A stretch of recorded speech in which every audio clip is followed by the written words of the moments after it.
Are you telling me that the CEO of Activision Blizzard, Bobby Kotick, is right next to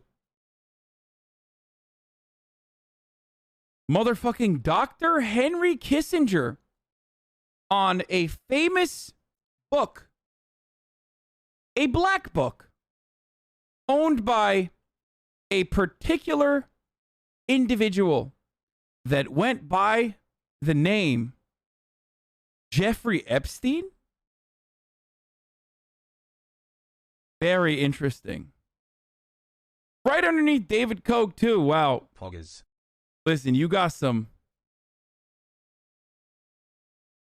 real interesting individuals here, man.